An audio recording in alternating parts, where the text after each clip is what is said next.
ओम साई नाथाय नमः। श्री साई सच्चरित अध्याय 16-17। शीघ्र ब्रह्म ज्ञान की प्राप्ति। इन दो अध्यायों में एक धनाढ्य ने किस प्रकार साईं बाबा से शीघ्र ब्रह्म ज्ञान प्राप्त करना चाहा था उसका वर्णन है। पूर्ण विषय। गत अध्याय में श्री चोलकर का अल्प संकल्प किस प्रकार पूर्णतः फलीभूत हुआ इसका वर्णन किया जा गया है। इस कथा में श्री साईं बाबा ने दर्शाया कि प्रेम तथा भक्ति पूर्वक अर्पित की हुई वस्तु भी वह सहज स्वीकार कर लेते थे, परंतु यदि वह अहंकार सहित भेंट की गई तो वह अस्वीकृत कर दी जाती थी। पूर्ण सच्चिदानंद होने के कारण वह वहाँ आचार विचारों को विशेष महत्व ना देते थे और विनम्रता और आदर सहित भेंट की गई वस्तु का स्वागत करते थे। यथार्थ में देखा जाए तो सदगुरु साईं बाबा से अधिक दयालु हितैषी दूसरा इस संसार में कौन हो सकता है। उनकी तुलना समानता समस्त इच्छाओं को पूर्ण करने वाली चिंतामणि या कामधेनु से भी नहीं हो सकती। जिस अमूल्य निधि की उपलब्धि हमें सदगुरु से होती है वह कल्पना से भी परे है। ब्रह्म ज्ञान प्राप्ति की इच्छा से आए हुए एक धनाढ्य व्यक्ति को भी साईं बाबा ने किस प्रकार उपदेश दिया उसे अब श्रवण करें। एक धनी व्यक्ति, दुर्भाग्य से मूल ग्रंथ में उसका नाम परिचय नहीं दिया गया है, अपने जीवन में सब प्रकार से संपन्न था। उसके पास अतुल्य संपत्ति, घोड़े, भूमि और अनेक दास और दासियां थी। जब बाबा की कीर्ति उसे कानों तक पहुंची तो उसने अपने एक मित्र से कहा कि मेरे लिए अब किसी वस्तु की अभिलाषा शेष नहीं रह गई है, इसलिए अब शिरडी जाकर मैं ब्रह्म ज्ञान प्राप्त करना चाहिए, और यदि किसी प्रकार इसकी प्राप्ति हो गई तो फिर मुझसे अधिक सुखी और कौन हो सकता है। उनके मित्र ने उन्हें समझाया कि ब्रह्म ज्ञान की प्राप्ति सहज नहीं है, विशेषकर तुम जैसे मोहग्रस्त को जो सदैव स्त्री संतान और द्रव्योपार्जन में ही फंसा रहता है। तुम्हारी ब्रह्म ज्ञान की आकांक्षा की पूर्ति कौन करेगा जो भूलकर भी कभी एक फूटी कौड़ी का भी दान नहीं देता। अपने मित्र के परामर्श की उपेक्षा कर वह जाने के लिए एक तांगा लेकर शिरडी आए और सीधे मस्जिद पहुंचे। साईं बाबा के दर्शन कर उनके चरणों पर गिरे और प्रार्थना की, आप यहाँ आने वाले समस्त लोगों को अब समय ही ब्रह्म दर्शन करा देते हैं। केवल यही सुनकर मैं बहुत दूर से इतने चलकर आया हूँ। मैं इस यात्रा से अधिक थक गया हूँ। यदि कहीं मुझे ब्रह्म ज्ञान की प्राप्ति हो जाए तो मैं ये कष्ट उठाना अधिक सफल और सार्थक समझूंगा। बाबा बोले, मेरे प्रिय मित्र, इतने अधीर न हो, मैं तुम्हें शीघ्र ही ब्रह्म ज्ञान का दर्शन करा दूंगा। मेरे सब व्यवहार तो नगद ही है और मैं उधार नहीं करता। इसी कारण अनेक लोग धन, स्वास्थ्य, शक्ति, मान, पद, आरोग्य तथा अन्य पदार्थों की इच्छा पूर्ति के हेतु मेरे समीप आते हैं। ऐसा तो कोई बिल्ला ही होगा जो ब्रह्म ज्ञान का पासु हो। भौतिक पदार्थों की अभिलाषा से यहाँ आने वालों का लोगों का कोई अभाव नहीं है, परंतु आध्यात्मिक जिज्ञासुओं का आगमन बहुत ही दुर्लभ है। मैं सोचता हूँ कि यह क्षण मेरे लिए बहुत ही धन्य अर्थात शुभ है जब आप सरीखे महानुभव यहाँ पधार कर मुझे ब्रह्म ज्ञान देने के लिए जोर दे रहे हैं। मैं सहर्ष आपको ब्रह्म ज्ञान करा दूंगा। यह कहकर बाबा ने उन्हें ब्रह्म दर्शन कराने के लिए अपने पास बैठा लिया और इधर उधर की चर्चाओं में लगा दिया, जिससे कुछ समय के लिए वे अपना प्रश्न भूल गए। उन्होंने एक बालक को बुलाकर नंदू मारवाड़ी के यहाँ से 5 रुपये उधार लाने को कहा। लड़के ने वापस आकर बताया, नंदू का तो कोई अता पता नहीं है, उसके घर पर ताला पड़ा है। फिर बाबा ने उसे दूसरे व्यापारी के यहाँ भेजा। इस बार भी लड़का रुपए लाने में असफल ही रहा। इस प्रयोग को 2-3 बार दोहराने पर भी उसका परिणाम पूर्वत ही निकला। हमें ज्ञात है कि बाबा स्वयं सगुण ब्रह्म के अवतार है। यहाँ प्रश्न हो सकता है कि इस 5 रुपये सरीखी तुच्छ राशि की यथार्थी आवश्यकता क्या थी और इस क्षण को प्राप्त करने के लिए इतना कठिन परिश्रम क्यों किया गया। उसे तो बिल्कुल आवश्यकता ही नहीं थी।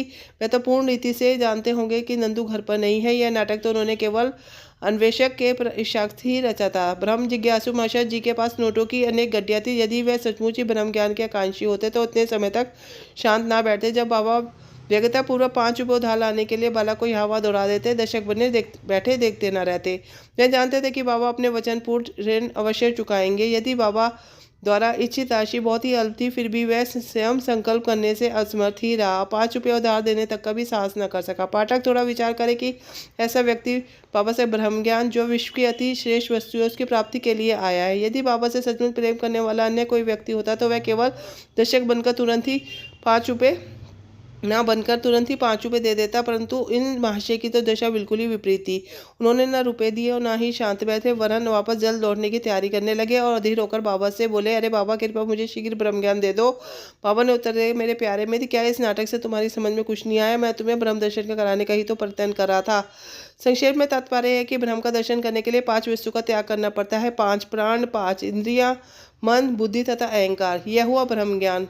आत्माभूति का मार्ग भी उसी प्रकार का है जिस प्रकार तलवार के धार पर चलना। श्री साईं बाबा ने इस विषय पर विशेष वक्तव्य दिया है, जिसका सारांश ये है, ब्रह्म ज्ञान तथा आत्माभूति की योग्यता है। सामान्य मनुष्य को प्राय अपने जीवन काल में ब्रह्म के दर्शन नहीं होते। उनकी प्राप्ति के लिए कुछ योग्यताओं का भी होना नितांत आवश्यक है।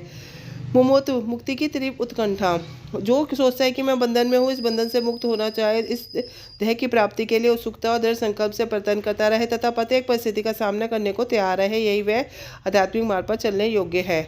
विरक्ति, लोक परलोक के समस्त पदार्थों में उदासीनता का अभाव, ऐहिक वस्तुएं, लाभ और प्रतिष्ठा जो कि कर्मजन्य हैं, जब तक उसमें उदासीनता उत्पन्न न होगी तब तक उसमें आध्यात्मिक जगत में प्रवेश करने का अधिकार नहीं।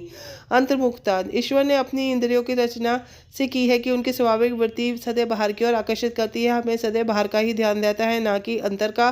जो आत्मदर्शन और दैनिक जीवन के लिए इच्छुक है, उन्हें अपनी दृष्टि अंतर्मुखी बनाकर उन्हें अपने आप में होना चाहिए। पाप से शुद्धि, जब तक मनुष्य दृष्टा त्याग कर दुष्कर्म करना नहीं छोड़ता तब तक वह उसे पूर्ण शांति नहीं मिलती और ना ही मन स्थिर रहता है। वह मात्र बुद्धि बल द्वारा ज्ञान लाभ कदापि नहीं कर सकता।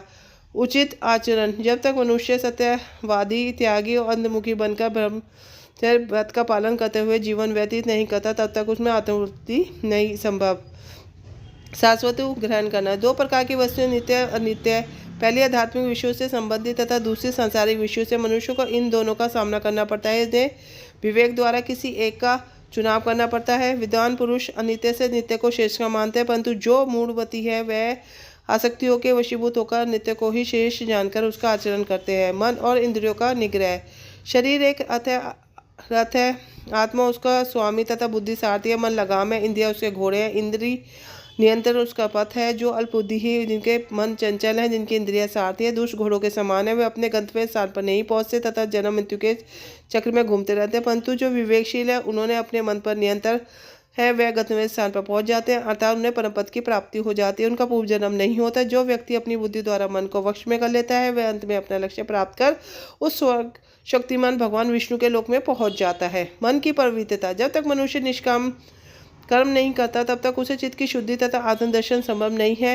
विशुद्ध मन में ही विवेक और वैराग्य उत्पन्न होते हैं, जिसमें आत्मदर्शन के पथ में प्रगति हो जाते हैं। अहंकार शून्य हुए बिना चिष्काना से छुटकारा पाना संभव नहीं है। विषय वासना आत्मूर्ति के मार्ग में विशेष बाधक है। यह धारणा है कि मैं शरीर हूँ, एक भ्रम है।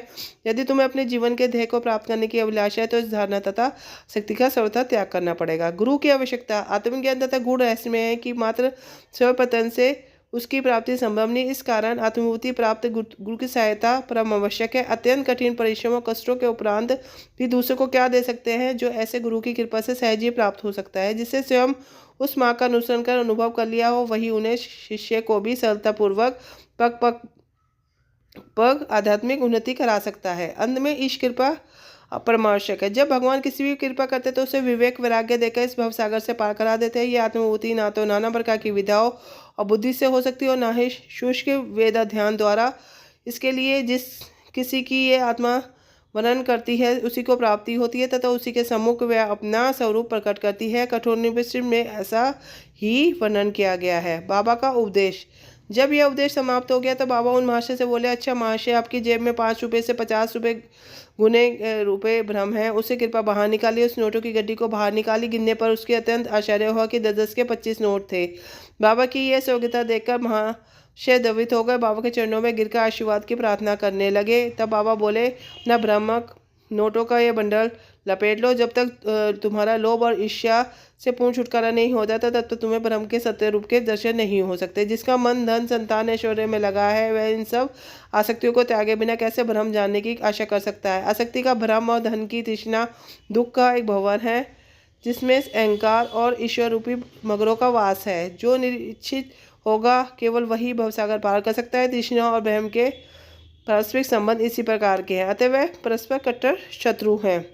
तुलसीदास जी कहते हैं, जहाँ राम तय काम नहीं, जहाँ काम नहीं राम, तुलसी कभू होत नहीं, दबी जनी एक ठाम। जहाँ लोभ है वहाँ ब्रह्म के चिंतन या ध्यान की गुंजाइश ही नहीं है। फिर लोभी पुरुष को विरक्ति और मोक्ष की प्राप्ति कैसे हो सकती है। लालची पुरुष को तो ना शांति और ना संतोष और ना दृश्य निश्चय ही होता है। यदि कर्ण मात्र भी उसमें लोभ मन में रह जाए तो समझना चाहिए कि सब साधनाएं व्यर्थ हो गईं। एक उत्तम साधक यदि फल प्राप्ति की इच्छा, अपने कर्तव्यों की प्रतिफल पाने की भावना से मुक्त नहीं है, यदि उनके प्रति उनमें अरुचि उत्पन्न ना हो, सब कुछ व्यर्थ ही हुआ। वे आत्मानुभूति प्राप्त करने में सफल नहीं हो सकता। जो अहंकारी तथा सदैव विषय चिंतन में रत है, उन पर गुरु के उपदेशों तथा शिक्षा का कोई प्रभाव नहीं पड़ता। अतः मन की पवित्रता अत्यंत आवश्यक है, क्योंकि उसके बिना आध्यात्मिक साधना का कोई महत्व नहीं है।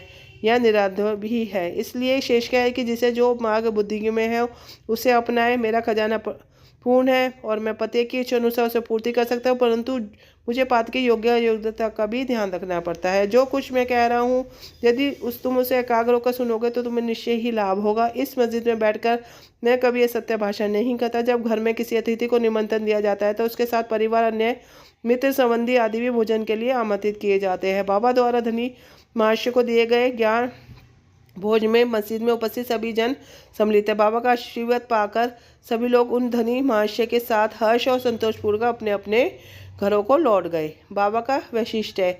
ऐसे संत अनेक हैं जो घर त्याग कर जंगल की गुफाओं या झोपड़ियों में एकांतवास करते हुए अपनी मुक्ति या मोक्ष प्राप्ति का प्रयत्न करते रहते हैं।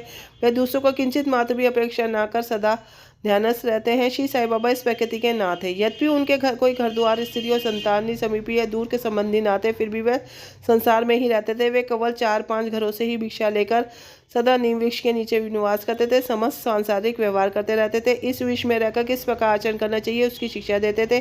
से साधु या संत प्राय विरले ही होते हैं जो स्वयं भगवत प्राप्ति के पश्चात लोगों के कल्याण पतन करे। श्री साईं बाबा इन सब में अग्रणी थे। इसलिए हिमालपन कहते हैं वह देश धन्य है, वह कुटुंब धन्य है तथा वह माता पिता धन्य है। जब साईं बाबा के रूप में यह साधारण परम श्रेष्ठ अनमोल विशिष्ट रतन उत्पन्न हुआ। इसी के साथ साईं चरित्र का 16वां और 17वां अध्याय पूर्ण होता है। ओम साईनाथाय नमः। श्री सद्गुरु साईनाथ परमस्तु। शुभम भवतु।